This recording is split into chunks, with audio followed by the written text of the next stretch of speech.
গরুর মাংস বের করছি সেই হচ্ছে ভোর 5টার দিকে, নামাজের জন্য যখন উঠছি ওই সময়। তারপরেও ছাড়তে চায় না। এখন বাজতেছে কত? এখন বাজতেছে হচ্ছে 10:30। তারপরে দেখতেছি এখন ছাড়ছে। আজকে গরুর মাংস দিয়ে ভাবতেছি একটু বিরিয়ানি করব, এই জন্য আগে একটু ভালোভাবে পরিষ্কার করে নিই। এটা হচ্ছে মাত্রই মানে ছেড়ে গেছে আর কি ফ্রিজের মাংস। সবটুকু দিব না, একটু কমাই দিব, আর ছোট ছোট করে পিস করব। এত বড় বড় পিস তো বিরিয়ানিতে দিলে আবার ভালো লাগবে না, একটু ছোট করে দিতে হবে।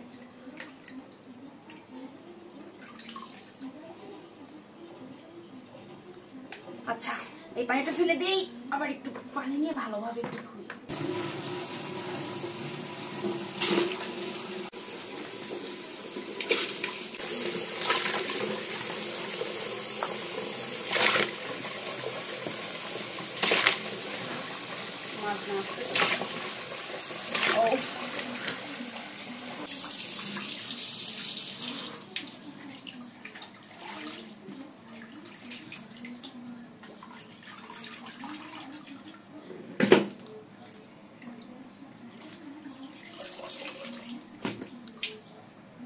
পেঁয়াজ অলরেডি আমি কেটে রাখছি, যেটা বেরেস্তার জন্য পেঁয়াজটা লাগে।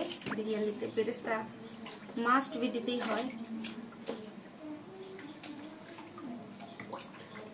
কি আর বলবো, দুঃখের কথা গাইস। বিরিয়ানি করবো, বাসায় কিসমিস নাই, আলু বোখরা কেনার কথা ভুলে গেছি। এখন আপনাদের ভাইয়ার হাতে পায়ে ধরা লাগতেছে, আলু বোখরা আয়না দাও, আলু বোখরা আয়না দাও। যে কোনো রান্নার জিনিস যদি আগে থেকে রেডি করা থাকে তাহলে কিন্তু কোনো সমস্যাই হয় না। এইখানে এই যে আমি অনেকগুলো পেঁয়াজ কেটে বেরেস্তার জন্য রেডি করে রাখছি। এটা যাবে হচ্ছে বিরিয়ানির সাথে বেরেস্তা। আর একটা ব্যাপার, আর এই যে এখানে যে আমি আলু কেটে রেখেছি, দেখেন কত বড় বড় আলু। বলতে পারবেন এগুলা কিসের জন্য কেটেছি? এইগুলা কেটেছি হচ্ছে ফ্রাই করার জন্য, ফ্রেঞ্চ ফ্রাই, আলু ফ্রাই। আচ্ছা যাই হোক, এটা যাবে। বিরিয়ানির পরে রান্না করা হবে হচ্ছে এটা হচ্ছে কাচকি মাছ। না, এটা হচ্ছে সকালে রান্না করছিলাম, এটা এখনো উঠানো হয় নাই। আর এখন রান্না করব হচ্ছে চিংড়ি মাছটা। বিরিয়ানি থাকবে দুপুরের জন্য, আর চিংড়ি মাছ রান্না করব রাতের জন্য।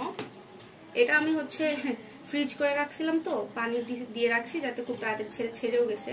এখন এগুলা হচ্ছে নিয়ে নিব, আর বাকিগুলা সব আবার ফ্রিজে উঠায় রাখবো। এই তো।